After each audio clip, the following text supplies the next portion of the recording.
Hey guys, my name is Matimeo, and today I want to go over some lesser known tips in Rainbow Six Siege, kind of a did you know style of video.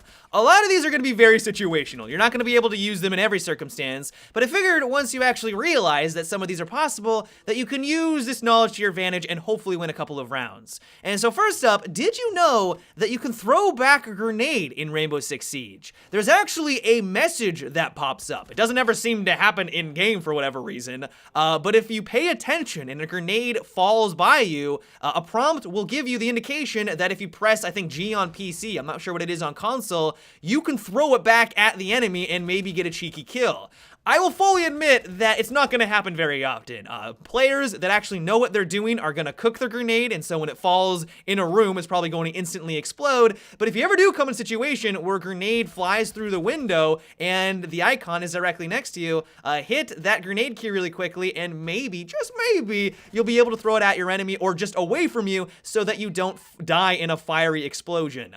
Speaking of grenades, God, I'm so good at these transitions. Flash grenades are a little unique in Rainbow Six Siege. Initially, when I first started using the flashbang, I thought it was completely worthless because of its very long detonation time. In other first-person shooters, usually you have to be staring at the grenade as it goes off to be able to flash the enemy. If they turn to the left or the right or do a complete 180, it's not going to affect them whatsoever. And while the mechanic still applies in Rainbow Six Siege, and this is the reason why I thought it was worthless, the twist on it is that if you are able to get that grenade to land relatively close to the enemy, I'm not sure on the exact measurements, but if you're able to get it within maybe like a 3-meter radius, it doesn't matter where they're looking, they will still get flashed 100%. And so if you're someone like me who initially wrote off this gadget, assuming that it was useless because of its long detonation time, I highly recommend that you give it a try once again. If you throw it at their feet, it gives the enemy two options. Either they can accept the flash effect, and that will leave them exposed for you to breach the room and take them out, or they're gonna have to run away from your grenade, leaving them exposed so that you can take them out as soon as they rear their head out from around the corner.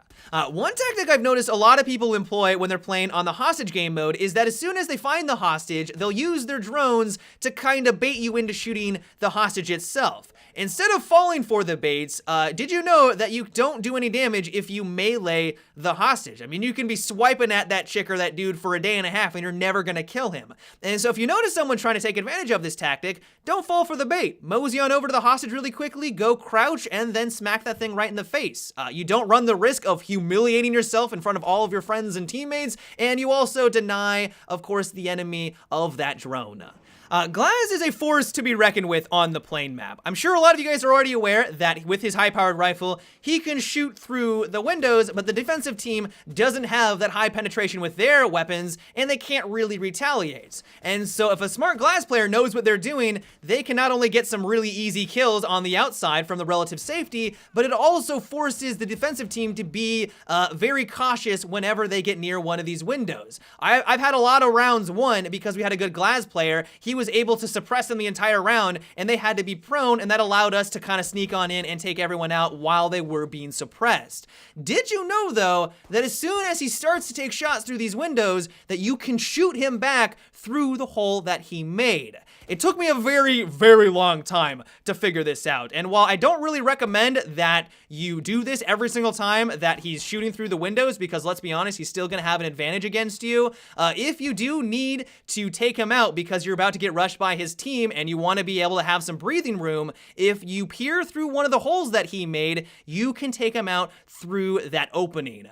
One mistake I see a lot of new Jaeger players making is that they'll place their active defense system, their trophy system, directly next to one window. In theory, it sounds like this would be the best fortification against anyone who wants to use grenades, and especially Fuse. Fuse being one of the more annoying operators to fight against, you would think that if you place all of your trophies directly next to this one window to not deny him access, that would be a good tactic. Sadly, that's not the way that his trophy system performs. As soon as a grenade flies through that window and you'll have them all bunched up like this, they're all gonna activate. They can only activate twice a piece. They only have 2 ammo, and so the next time a grenade flies through that window, they're all 3 gonna activate once again. That grenade is gonna get nowhere near the objective. They did their job, but now you've wasted all 6 rounds on only 2 grenades. And so if you do want to fortify a room, just make sure that you stagger them out a little bit. Don't put them all next to one window, because while yeah, it will get the job done, it's nowhere near as efficient as you could be.